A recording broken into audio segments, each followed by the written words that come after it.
नमस्कार प्रेक्षको, जागर स्त्री शक्तीचा उत्सव नवरात्रीचा या कार्यक्रमात मी तेजस्विनी आपलं मनपूर्वक स्वागत करते। प्रेक्षको, नवरात्रीचा उत्सव आहे आणि देवीचंच एक रूप म्हणजे सरस्वतीचं।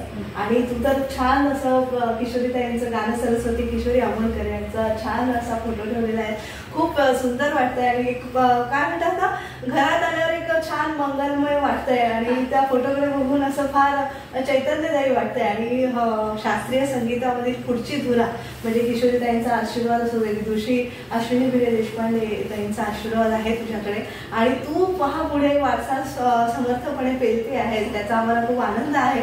आपल्या सोबत आहे सगळ्यांची आवडती आणि गोड गळ्याची गायिका स्वरांगी मराठे। स्वरांगी, तुझं मनपूर्वक स्वागत। खूप धन्यवाद आणि मलाही खूप छान वाटतंय आज तुझ्या बरोबर गप्पा मारणार आहे मी आणि बऱ्याच दिवसांनी योग आलाय, त्यामुळे खूप छान वाटतंय। स्वरांगीची सगळ्यांना माहिती तर आहेच, कारण पंडित राम मराठे यांची ती नात आहे आणि आपल्या स्वतःच्या आवाजाने तिने आपले संगीत क्षेत्रामध्ये वेगळी ओळख निर्माण केलेली आहे। आता संगीत क्षेत्रच नव्हे तर अभिनयाच्या क्षेत्रातही देखील तिने आपली वेगळी अशी नवीन ओळख, छाप पाडणारी ओळख निर्माण केलेली आहे। त्याबद्दल तुझं सुरुवातीलाच अभिनंदन व्यक्त करते। आणि जागर स्त्री शक्तीचा उत्सव नवरात्रीचा हा कार्यक्रम आपण सादर करतोय आपल्या प्रेक्षकांसाठी, तर तुला अर्थातच आपण कार्यक्रमाची सुंदर सुरुवात तुझ्या सुंदर गाण्याने करूया। देवी स्तुती सादर करावी अशी मित्रांनी एक प्रार्थना छोटीशी। विधी तनये शारदे कामदे, विधी तनये शारदे कामदे, विश्वखीर दुमदुमले, विश्वखीर दुमदुमले, तव वीणा नादे, विधी तनये शारदे कामदे। वाह, सुरेख। तर अशा प्रकारे आमच्या एपिसोडला सुरुवात झालेली आहे आणि सगळं स्वरांगीचा आतापर्यंतचा सांगीतिक प्रवास आणि अभिनय प्रवास आज आपण या मुलाखतीच्या दरम्यान, या पॉडकास्टच्या दरम्यान जाणून घेणार आहोत। स्वरांगी, अगदी मी बालपणाकडे तुझ्या वळते की मला थोडं जाणून घ्यायचंय। घरातनं म्हणजे आजोबांचं तुला वास्तव्य तेवढं लाभलं नाही, पण घरात एक संगीताचं वातावरण होतं। आई वडील स्वतः गाणारे असल्यामुळे तो वारसा तुला नकळतपणे आला, तर ते दिवस कसे होते त्याविषयी थोडंसं जाणून घ्यायचं। म्हणजे माझे आई वडील जसा उल्लेख केला, दोघंही गातात, तर पोटात असल्यापासूनच संस्कार होत होते असं म्हणायला, असं म्हटलं तर वावगं ठरणार नाही। आणि मग आमचं पूर्ण घरच गाणारं घर आहे, घरात मोठी परंपरा आहे आजोबांपासून। तर आमच्यावर असे वेगळे संस्कार झाले नाही की लहानपणापासून भावंड आणि माझ्यावर की तुम्ही बसा, गाणं शिका। आम्ही आपसुकच त्याच्यात पळत गेलो। म्हणजे सकाळ नाहीच, पहाटेपासून आमच्याकडे रियाजाला सुरुवात व्हायची, तेव्हापासून आमच्या कानावर नकळत स्वर पडायचे आणि खूप येणं जाणं, खूप पाहुणे, खूप शिष्य मंडळी, तर आम्ही सगळे ह्याच्यातच वाढलो आणि हेच संस्कार आमच्यावर नकळतपणे झाले। आणि जसं आपल्या घरामध्ये आपण संध्याकाळी श्लोक म्हणतो किंवा हे ज्या नकळत संस्कार आपल्यावर होतात, तसेच हे गाण्याचे संस्कार आमच्यावर नकळत झाले। आणि जरी आजोबांना आम्ही बघितलं नसेल, त्यांचा आम्हाला सहवास लाभला नसला, तरी सुद्धा आम्ही खूप ऐकलंय त्यांचं आणि त्याच्यावरूनच आम्ही कल्पना करू शकतो की काय ताकदीचं नाणं होतं। म्हणजे ते खरंच आम्हाला त्यांचा सहवास लाभला असता तर खूपच भाग्याची गोष्ट झाली होती आमच्यासाठी। पण त्या घरात जन्माला येणं हे सुद्धा एक भाग्यच आहे, हा भाग्ययोग आहे, सुवर्ण योगच आहे। म्हणजे काय आजोबांकडनं, म्हणजे वडिलांनी काही आठवणी सांगितल्या असतील आजोबांनी, काय पद्धत होती रियाजाची त्या काळी आणि जेव्हा आता तू शास्त्रीय संगीताचे धडे गेले होतेस तेव्हा? त्या काळी म्हणजे खूप रिगरस रियाज असायचा। आता खूप बदल झाला त्याच्यामध्ये। आजोबा आणि त्यावेळी त्यांचा स्टॅमिना आणि हे सगळं जे तुफान होतं, ते इतके त्यांच्या नाटक, संगीत नाटक म्हणू नको, त्यांच्या मैफिली आणि त्या रात्रभर चालायच्या। हल्ली तर 1.5 तास हार्डली एक मैफिल होते, पण तेव्हा रात्री मैफिल करून ते पहाटे येऊन परत रियाजाला बसायचे। म्हणजे काय लेवलचा त्यांचा स्टॅमिना असेल आणि वेगळंच व्यक्तिमत्व होतं ते। पण आता तसं राहिलेलं नाही, आता आपण खूप विचारपूर्वक वेळ काढून रियाजासाठी देतो. ऑफकोर्स रियाज हीच महत्वाची गोष्ट आहे, त्यामुळे ते त्याच्यापासून दुसरा पर्याय नाहीये. त्यामुळे तेव्हाही रियाजाचं महत्व होतं आणि आताही आहेच रियाजाचं महत्व, फक्त त्याच्यात काही बदल झाले. आता आपण म्हणू शकतो आम्ही स्मार्टली रियाज करतो, म्हणजे जरी वेळ 2 तास मिळाला तर त्या 2 तासात काय कॉन्सन्ट्रेट करून फोकस करून आपण रियाज करू, तर हे टेक्निक्स बदललेत आता असं मी म्हणेन. अगदी म्हणजे वडिलांकडे म्हणजे मुकुंद मराठे यांच्याकडे जेव्हा तू शिकत होती सुरुवातीला, तेव्हा त्यांची पद्धत कशी होती म्हणजे रियाज करून घेण्याची, किंवा शास्त्रीय संगीताची बंदिश म्हणा किंवा चीज तुझ्या गळ्यात उतरवताना ते इतर शिष्यांबरोबरच तुला वेगळी तालीम होती? पहिलं म्हणजे ते माझे बाबा आहेत, त्यामुळे त्याचा खूप परिणाम व्हायचा आणि ते म्हणजे मी त्यांची खूपच लाडकी असल्यामुळे ते माझ्या बाबतीत एवढे स्ट्रिक्ट नव्हते. त्यामुळे एक थोड्या वर्षांनी म्हणजे सुरुवातीचे संस्कार तर माझ्यावर झाले आणि थोड्या वर्षांनी मग मी आजोबांचे शिष्य आहेत पंडित प्रदीप नाटेकर, त्यांच्याकडे मी गाणं शिकायला तेव्हापासून खरं लागले. आणि माझे वडील तबलाही वाजवतात, त्यामुळे मला लईचं अंग खूप त्यांच्याकडून, मी आजही त्यांच्याकडे शिकते. किंवा नाट्यगीत हा एक वेगळा बाज आहे, तर तो शिकण्याचीच खूप गरज आहे, तोही मी त्यांच्याकडून खूप शिकते. तर हे लयकारी आणि नाट्यसंगीत आणि त्यांचा एक वेगळा अप्रोच आहे, हा मी त्यांच्याकडून अजूनही शिकते आहे. नाट्यसंगीताचा तू उल्लेख केलास, तर नाट्यसंगीताचा अभ्यास असा वेगळा, म्हणजे शास्त्रीय संगीताचा अभ्यास वेगळा, बंदिशी म्हणण्याचा अभ्यास वेगळा, रागदानी वेगळे संगीत आहे, त्याच्या तराणे वेगळे आहे. मग नाट्यसंगीत हे लाईट क्लासिकल मध्ये मोडतं. मग नाट्यसंगीताचा अभ्यास कसा तू म्हणजे आत्मसात केलास, किंवा तुझा असा काही वेगळा अभ्यासाचं हे आहे? एकतर आम्ही खूप ऐकतो आणि तर ऐकणं खूपच महत्वाचं आहे. आणि मग त्याच्यानंतर नाट्यसंगीतासाठी एक म्हणजे रागापेक्षा वेगळं असं की तर रागदारी येणं आवश्यक आहे नाट्यसंगीत गाण्यासाठी, पण त्याचं वेगळं टेक्निक म्हणजे त्याचा आवाज फिरत लागतो, किंवा ते जे एक राग आपण एक पाऊण तास आळवतो तर ते 5 मिनिटात तुम्हाला यमनच राग असतो, नाथा माझा गाताना तो वेगळा असतो. तर हे खूप वेगळं टेक्निक आहे नाट्यसंगीताचं. थोडं आमच्या प्रेक्षकांना उलगडून सांगावंस, कारण हे जास्ती आताच्या पिढीला म्हणजे आता जे नवीन मुलं मुली येतात आणि संगीत क्षेत्रात पुढचं आपलं करिअर घडवू इच्छितात, त्यांच्यासाठी नाट्यसंगीताचा अभ्यास कसा केला पाहिजे? कारण तू जसं म्हणालीस आता युट्यूबचं माध्यम आहे, त्यातनं बरंच आपल्याला सगळा खजिना मिळालेला आहे. तरी पूर्वीची म्हणजे तुझ्या आजोबांच्या पिढीपासूनच मला जाणून घ्यायचंय की कसा ते म्हणजे रागदारीचा संगीताचा आणि नाट्यसंगीताचा कसा अभ्यास करायचा, कारण नाट्यसंगीतात देखील अनेक राग समाविष्ट केले जात असतात, त्या दृष्टीने सांग. त्यांचा म्हणजे अजूनही रागदारी आणि नाट्यसंगीत ह्याचा वेगळाच रियाज करणं आवश्यक आहे. प्रत्येक एखादा राग घेऊन त्याची बढत विस्तार किंवा कधीतरी नुसतंच त्याच्या तानांचे पॅटर्न्स घोटणं, आणि नाट्यसंगीताच्या तानांचा बाजच वेगळा आहे, त्याला जास्त फिरत लागते, मग त्या फास्ट तानांची प्रॅक्टिस करणं. तर ह्या छोट्या छोट्या गोष्टी आहेत, किंवा शब्दांना जास्त महत्व असतं, म्हणजे शब्द पोहोचणं तितकंच महत्वाचं आहे. आणि रागदारीमध्ये आलापीतून आपल्या भावना आपण लोकांपर्यंत पोहोचवतो, ते जास्त स्वरांना महत्व. तर ह्या 2 गोष्टी बॅलन्स ठेवल्या पाहिजेत नक्कीच. आणि तेव्हाच्या म्हणजे आपल्या संगीत नाटकाची परंपरा पाहिली तर श्रुती महिला नाट्यसंगीत गाणाऱ्या म्हणजे श्रुतीताई सडोलीकर किंवा फैयाज, असं ही खूप मोठी माणसं आहेत, मोठी मंडळी आहे. त्यांना तुझे आदर्श त्या काळी कोण होते जेव्हा तू स्वतः पदार्पण केलंस या क्षेत्रात? त्यावेळी माझे असे बरेच आहेत आणि अजूनही आहेत की आपण म्हणजे प्रत्येक व्यक्तीकडून आपण अनेक गोष्टी शिकत असतो. पण म्हणजे किशोरीताई तर आहेतच, माझ्या गुरु आहेत, आजोबा आहे, आणि मला व्यंकटेश कुमार त्यांचं खूप आवडतं गाणं. असे बरेच आहेत, देवकीताई आहेत. म्हणजे तू एका ह्याला फॉलो नाही करत? कोणालाही सुद्धा आम्हाला असं कधीच किंवा गुरु कधीच आमचे म्हणजे आमच्या रिस्ट्रिक्ट करत नाही की मी हे ऐकू नका ते ऐकू नका. आम्ही सगळ्यांचंच ऐकायला आवडतं, सगळ्यांमधून काही चांगल्या गोष्टी घ्यायला आवडतात, शिकायला आवडतात. आणि आपसुकच तुझं या क्षेत्राकडे तुझं म्हणजे ठरवलं होतंस का, किंवा काय म्हटलं तरी मोठ्या माणसाचा एक दरारा असतो, किंवा आपल्या घरात एवढं ऋषितुल्य व्यक्तिमत्व होऊन गेलं, मग त्या तोडीचं काम आपण करू शकू का, अशी कुठेतरी भीती नकळतपणे आपल्यावर असते. तशी तुझ्या भीती होती, दडपण होतं, की तू क्षेत्र हेच करायचं असं ठरवलं होतं? हो, म्हणजे हेच करायचं असं ठरवलं होतं.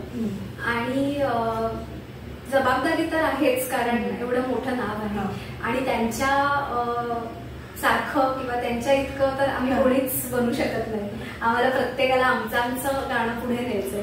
त्यांच्या तर नखालाही आम्ही जाऊ शकत नाही. मनाचा मोठा तर आपली प्रत्येकाची वाट कशी पुढे नेता येईल आणि कसं आपलं गाणं पुढे नेता येईल हे जास्त महत्वाचं आहे. आणि मला सांगायलाही खूप आनंद होतो की आमच्या घरामध्ये म्हणजे रामभाऊंच्या पिढीमध्ये आता 4थी पिढी गाणं करते, तर हीच आमच्यासाठी खूप मोठी गोष्ट आहे की सगळेजण अगदी फोकस ठेवून सिरियसली शास्त्रीय संगीत असेल, नाट्यगीत असेल, कुठल्या ना कुठल्या फॉर्म मध्ये, चांगल्या फॉर्म मध्ये गाणंच करतायत. हीच आमच्यासाठी खूप आनंदाची गोष्ट आहे. आणि तुम्हापेक्षा आम्हा प्रेक्षकांसाठी पर्वणी आहे, कारण एवढं संगीताचं भरभरून तुम्हाला रसास्वाद तुमचं सगळी पिढी आम्हाला देते आहे, त्याबद्दल आम्ही तुमचे आभारी आहोत खरं तर. आता नाट्यसंगीताचा विषय निघालाच आहे, तर तुझं आवडीचं म्हणजे माझ्या आवडीचं नातं हा माझा आहे, पण तुझ्या आवडीचं कुठलंही असेल तर तू सादर करावंस. आता आजोबांची जन्मशताब्दी चालू आहे, तर मी त्यांचंच एक प्रसिद्ध आहे, सगळ्यांना आवडते ते.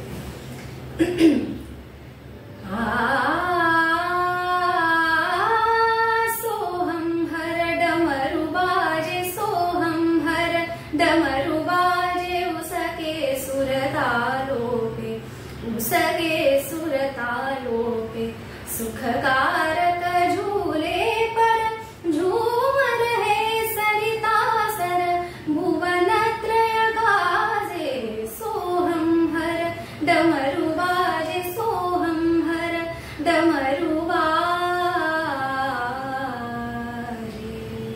वा. नाट्यसंगीताबरोबरच आपण आस्वाद घेणार आहोत शास्त्रीय आणि उपशास्त्रीय संगीताचा स्वरांगी मराठीकडनं. एक छोटीशी विश्रांती घेऊया आणि जागर स्त्री शक्तीचा उत्सव नवरात्रीचा या कार्यक्रमात भेटूया.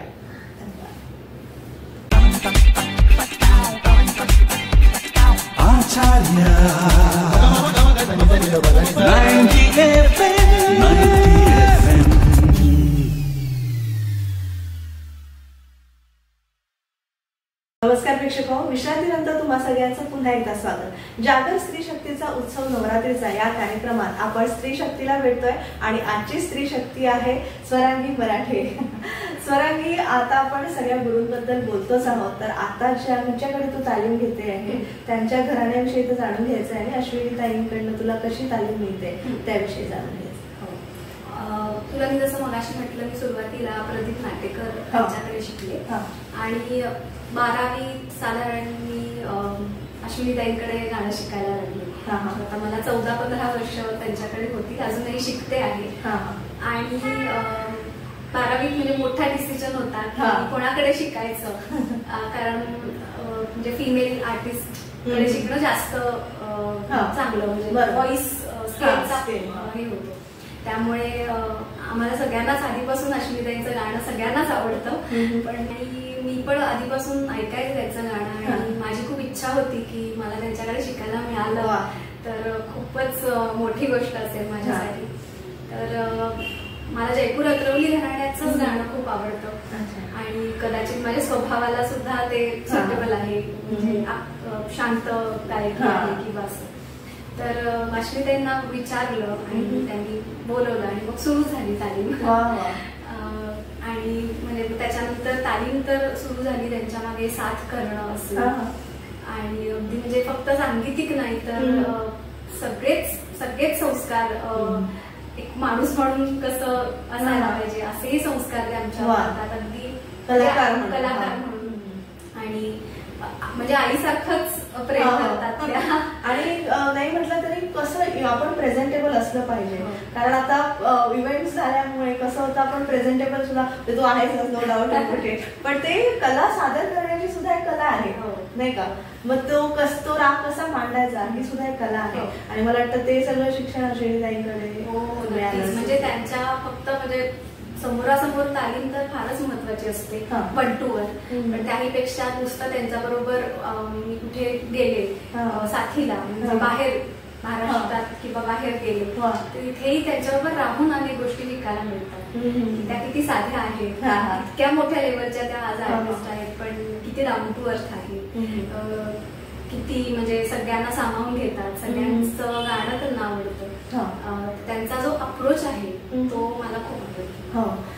नाटकाचे दौरे म्हणा किंवा आपल्या सगळ्या शूटिंगचे दौरे म्हणा किंवा आता शास्त्रीय संगीताचे जेवढी संमेलनं होतात, महोत्सव होतात, त्याच्यामध्ये दौरे आले, मग तो दौऱ्यामध्ये आपल्या तब्येतीची काळजी किंवा गळ्याची काळजी कशी घेते? ओके, सो मी लहानपणापासून काम करत आहे, तर मुळात म्हणजे मला बाहेरचं कधी आईबाबांनी असं रिस्ट्रिक्ट केलं नाही की बाहेरचं पाणी प्यायचं नाही, बाहेरचं खायचं नाही.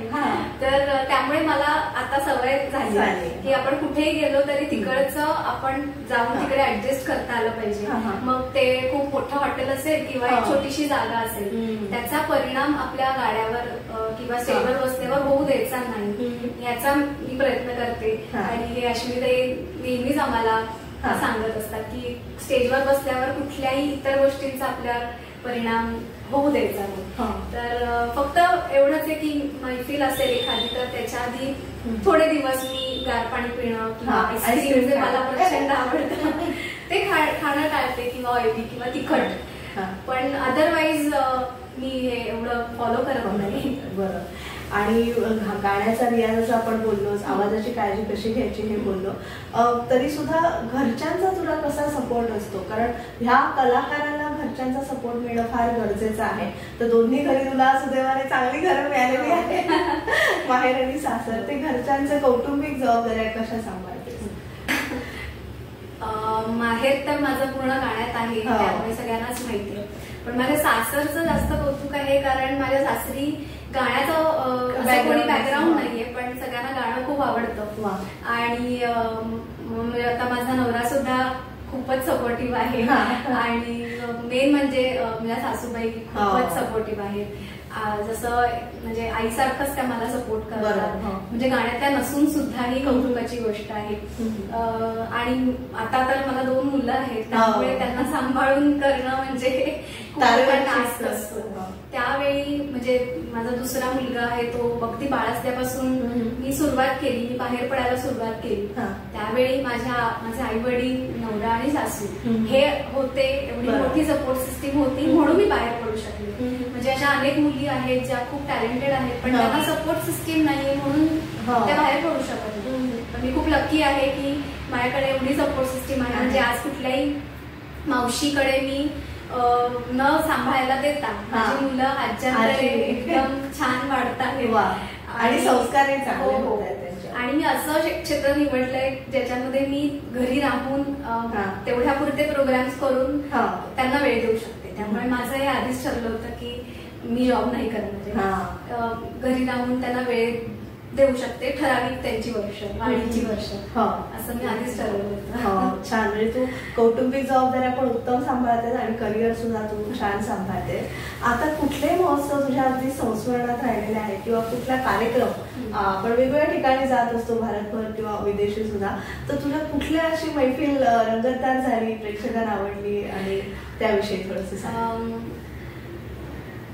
मोठ्या मैफिलींची तर असतच म्हणजे, पण मला आताच रिसेंटली मी नाशिकला गेले होते गाण्यासाठी आणि ती बैठक होती, म्हणजे खूपच कमी स्वरूपात तिथे लोक होती, बैठक घरगुती स्वरूपात. आणि त्या मैफिलींची तर मजाच वेगळी असते, कारण खूप कमी लोक पण जाणकार लोक असतात आणि खूप मोठी मैफिल झाली ती 3 तासाची अशी विथ ब्रेक. तर ते मला त्याच्यात गायला खूप मजा आली, सगळ्यांना गाणं कळत होतं आणि शास्त्रीय संगीताची मैफिल होती, त्यामुळे अशा मैफिलींमध्ये जास्त मजा येते.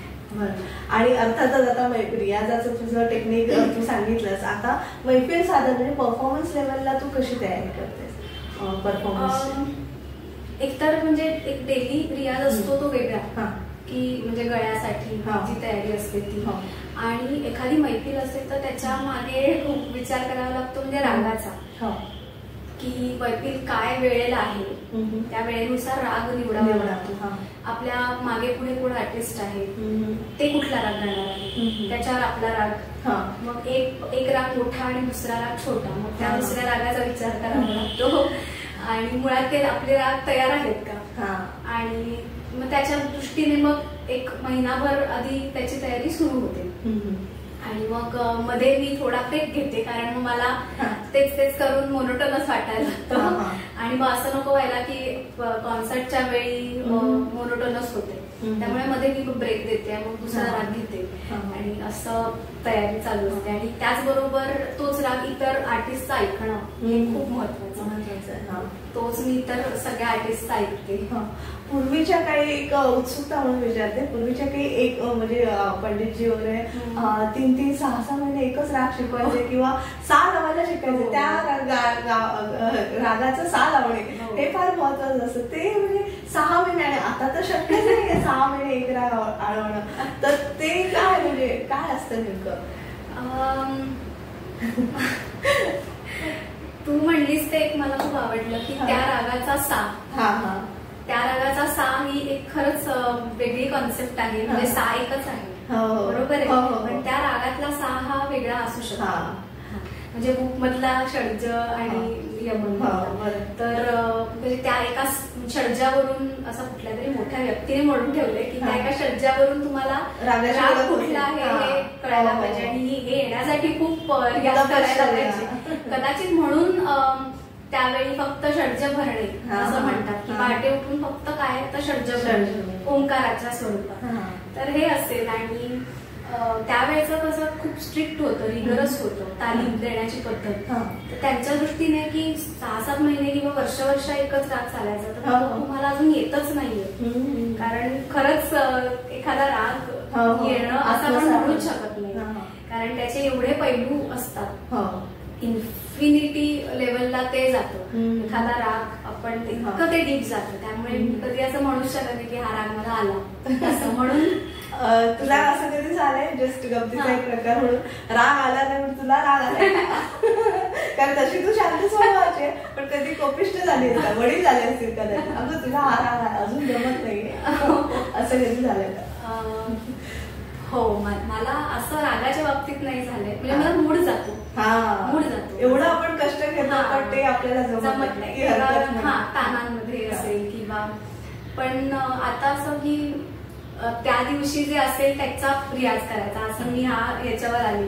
आज आपल्या ताना नाही का जाते, मग आपण आलापी करूया, किंवा कधी कधी मी काहीच रागाचं करत नाही, मी फक्त सेमी क्लासिकल गाते, असा पण रियाज असतो, कारण लाईटचा रियाज करणं हे पण एक वेगळं टेक्निक आहे. त्यामुळे राग तर असा नाहीये, चिडचिड होते, मूड जातो, मग ते घरच्यांना कळतं की आज रियाज बहुतेक नीट नाही झालाय, मग त्याचा राग नवऱ्यावर निघतो, त्याला कळतं की आज काहीतरी बिनसलंय, फक्त त्याला ते आता आत्मसात करायला वेळ लागतो. किंवा एखादी मैफिल असेल कॉन्सर्ट, तर त्याच्या आधी माझा एकदम टेन्शन मूड हे असतो, तेव्हा लक्षात येतं त्यांना की टेन्शन मध्ये आहे. नक्कीच. एक छोटीशी परत एकदा विश्रांती घेऊया आणि अभिनय प्रवासाकडे तुझ्या नेणार आहे मी तुला. तर स्वरांगी मराठे सोबत आज आपण जागर स्त्री शक्तीचा उत्सव नवरात्रीचा हा कार्यक्रम सादर करतोय. एका छोट्याशा विश्रांतीनंतर पुन्हा भेटूया.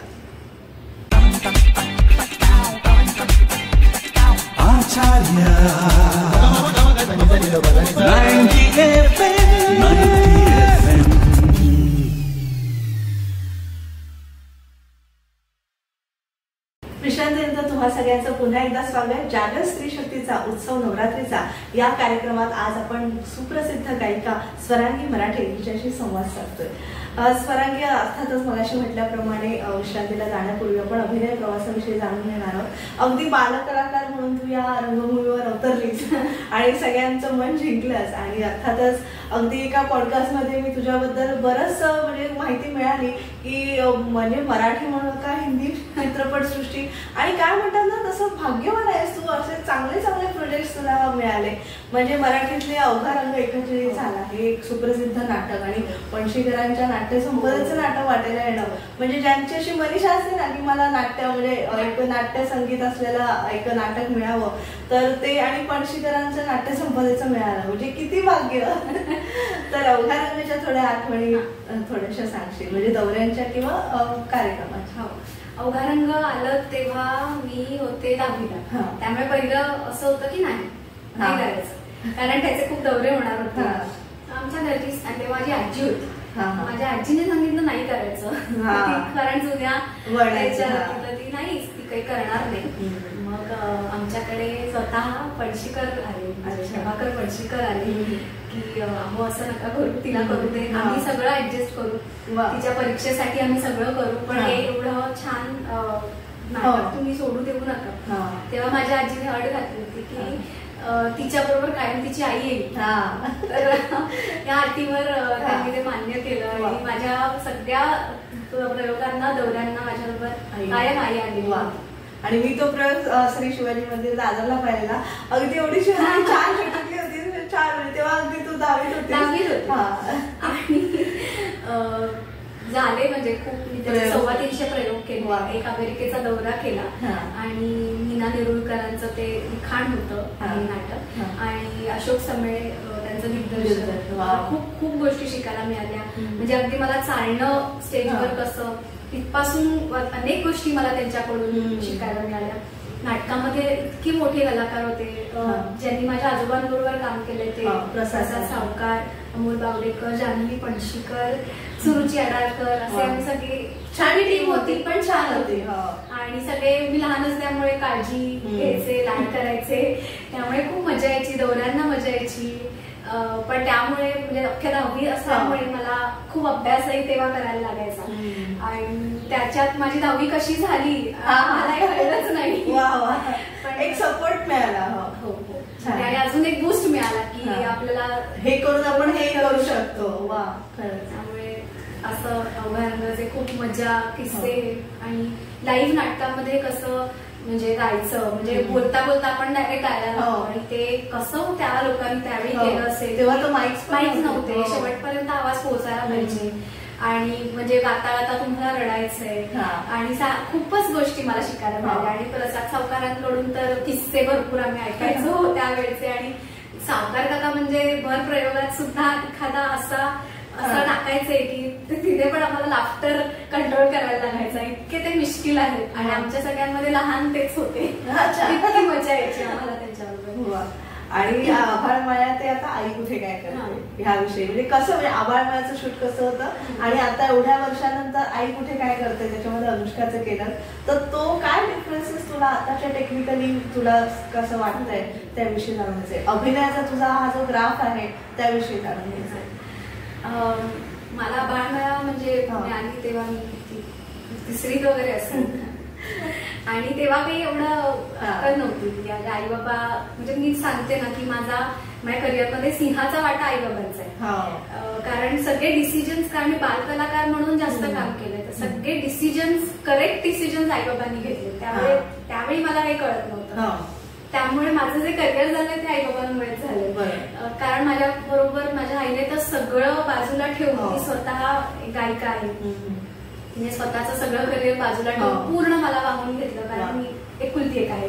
पूर्ण जॉब सोडला आणि तिने ठरवलं की नाही मी पूर्ण हिच्या पाठीशी राहील. आणि आई बाबा आई कायम माझ्या बरोबर यायची शूटिंगला. तेव्हा असं होतं की आपाप कॉस्ट्युम्स वगैरे आता सगळं मिळतं तेव्हा नाही मिळायचे. माझे सगळे फ्रॉक्स घेऊन जायचे बॅग भरून घेऊन जायचे म्हणजे सगळेच कलाकार आपापले कपडे घेऊन यायचे सुकन्याताईपासून सगळे. तर हा एक मोठा बदल होता. आता तर सगळंच दागिन्यांपासून सगळं रेडी आपल्याला काहीच बघावं लागतं.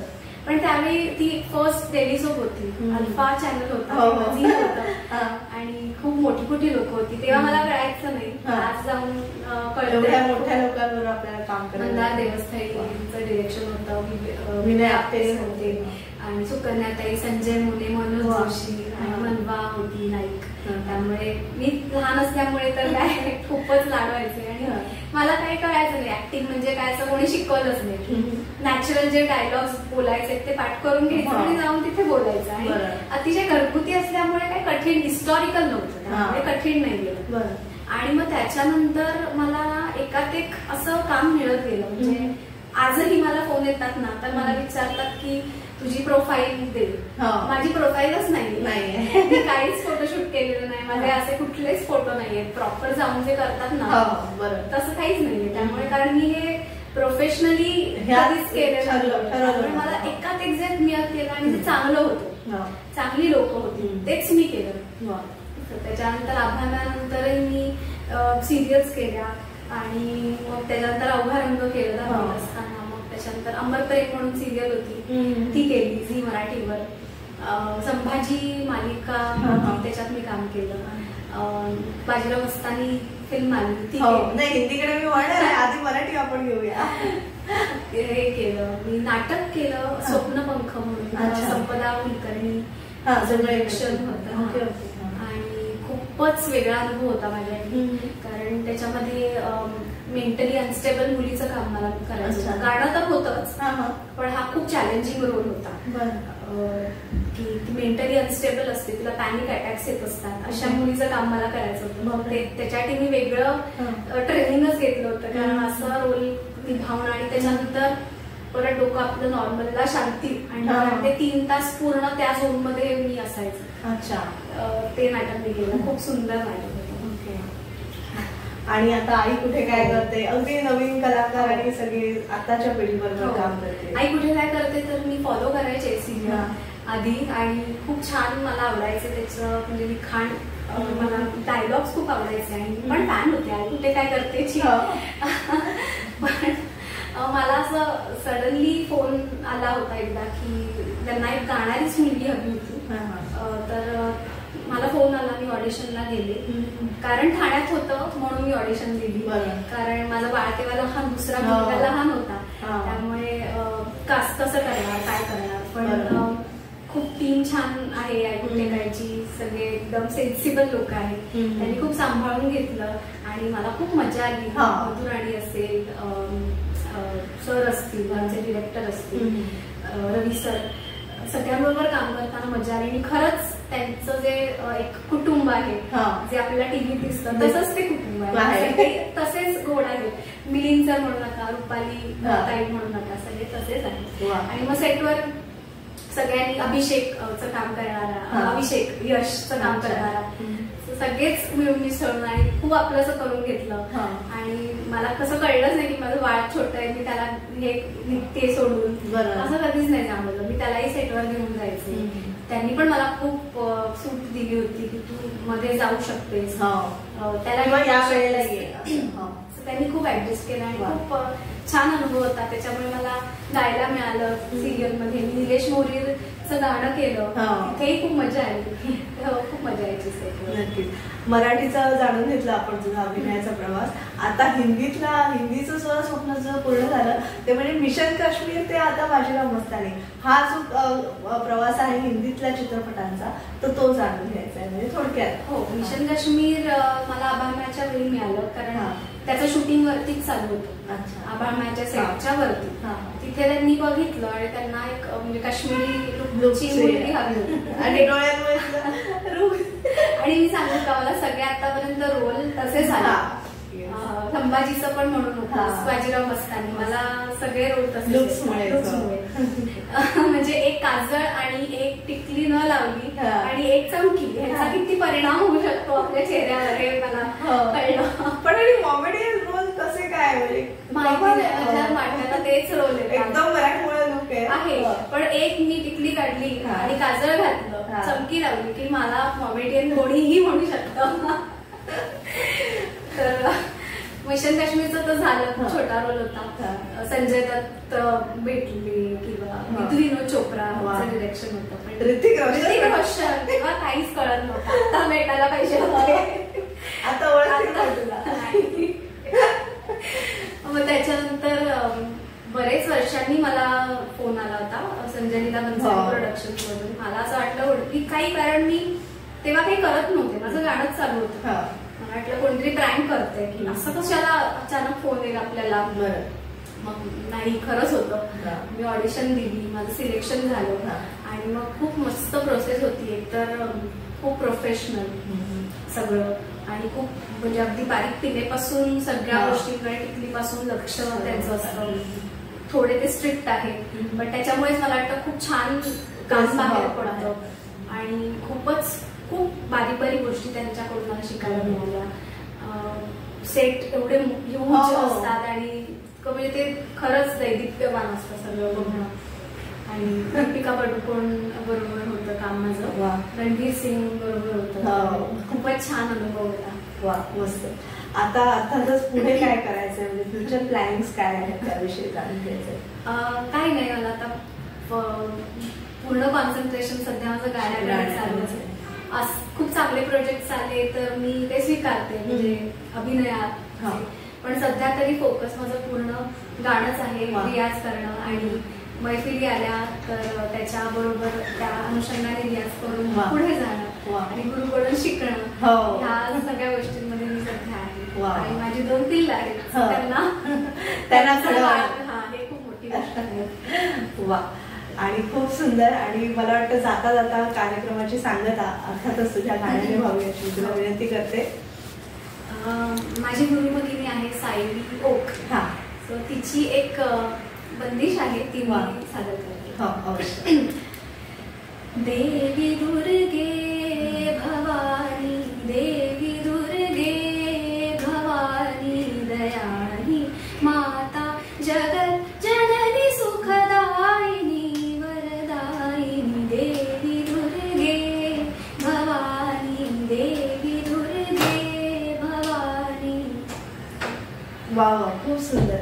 आणि देवीच्या मी हीच प्रार्थना करते, अगदी अष्टहाताने तुला सगळी विद्या तर दिलेलीच आहे आणि तुझा सगळीकडे सर्व नाव होऊ दे आणि चांगली सुख समृद्धी आणि उत्तम आरोग्य तुम्हाला लाभू दे, मी देवीच्या प्रार्थना करते. आणि आज आमच्या जागर स्त्री शक्तीचा उत्सव नवरात्रीचा या कार्यक्रमात तू सहभागी झाली त्याबद्दलचे मनपूर्वक आभार. खूप धन्यवाद. तर जागर स्त्री शक्तीचा उत्सव नवरात्रीचा या कार्यक्रमात छोटी आपली गौराई सुद्धा आलेली आहे. स्वरांबद्दल गौराईचं सुद्धा आपण स्वागत करूया. देवीचा श्लोक म्हणणार का तू? आता आजीने शिकवला ना, या कुंदे तुषार हार धवला. तुला आवडतो तो म्हण, म्हणजे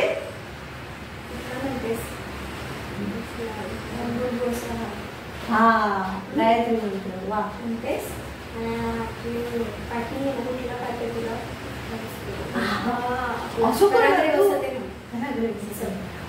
असं लक्ष्मी मध्ये सरस्वती कर्मूल्ये तु गोविंदं प्रभाते परदर्शनं, समुद्र वसुदे देवी भरतस्तनमण्डले विष्णुपत्नी नमस्तुभ्यं पादस्पर्शं सहस्रये.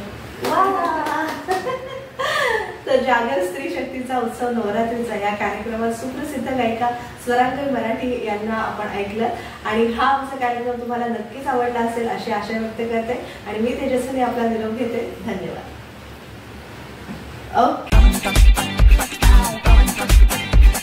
आचार्य